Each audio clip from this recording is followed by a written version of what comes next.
Chapter 9. A Century Under a GUIMPE by Victor Hugo from the book Les Miserables.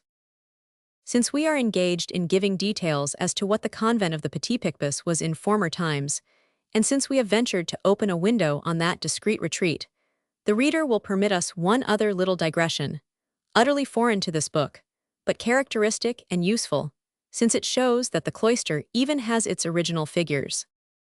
In the little convent there was a centenarian who came from the Abbey of Fontevrault. She had even been in society before the Revolution.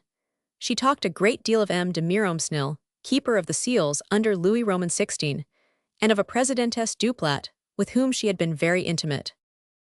It was her pleasure and her vanity to drag in these names on every pretext. She told wonders of the Abbey of Fontevrault, that it was like a city, and that there were streets in the monastery. She talked with a Picard accent which amused the pupils. Every year she solemnly renewed her vows, and at the moment of taking the oath she said to the priest, Monseigneur Saint Francois gave it to Monseigneur Saint Julian, Monseigneur Saint Julian gave it to Monseigneur Saint Eusebius, Monseigneur Saint Eusebius gave it to Monseigneur Saint Procopius, etc., etc., and thus I give it to you, Father. And the school girls would begin to laugh, not in their sleeves, but under their veils, charming little stifled laughs which made the vocal mothers frown. On another occasion, the centenarian was telling stories. She said that in her youth the Bernardine monks were every whit as good as the Mousquetaires. It was a century which spoke through her, but it was the 18th century. She told about the custom of the four wines, which existed before the Revolution in Champagne and Bourgogne. When a great personage, a marshal of France, a prince, a duke, and a peer, traversed a town in Burgundy or Champagne, the city fathers came out to harangue him and presented him with 4 silver gondolas into which they had poured 4 different sorts of wine. On the first goblet this inscription could be read monkey wine, on the second lion wine, on the third sheep wine, on the fourth hog wine. These 4 legends express the 4 stages descended by the drunkard: the first, intoxication, which enlivens; the second, that which irritates; the third, that which dulls; and the fourth, that which brutalizes. In a cupboard, under lock and key, she kept a mysterious object of which she thought a great deal. The rule of Fontevrault did not forbid this. She would not show this object to anyone.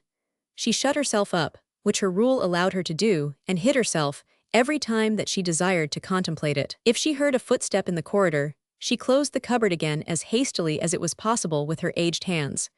As soon as it was mentioned to her, she became silent, she who was so fond of talking. The most curious were baffled by her silence, and the most tenacious by her obstinacy. Thus it furnished a subject of comment for all those who were unoccupied or bored in the convent. What could that treasure of the centenarian be which was so precious and so secret? Some holy book, no doubt, some unique chaplet, some authentic relic. They lost themselves in conjectures. When the poor old woman died, they rushed to her cupboard more hastily than was fitting, perhaps, and opened it. They found the object beneath a triple linen cloth, like some consecrated paten. It was a Finza platter, representing little loves flitting away pursued by apothecary lads armed with enormous syringes. The chase abounds in grimaces and in comical postures. One of the charming little loves is already fairly spitted. He is resisting, fluttering his tiny wings and still making an effort to fly, but the dancer is laughing with a satanical air. Moral: love conquered by the colic. This platter, which is very curious, and which had, possibly, the honor of furnishing Molière with an idea, was still in existence in September 1845. It was for sale by a bric-à-brac merchant in the Boulevard Beaumarchais.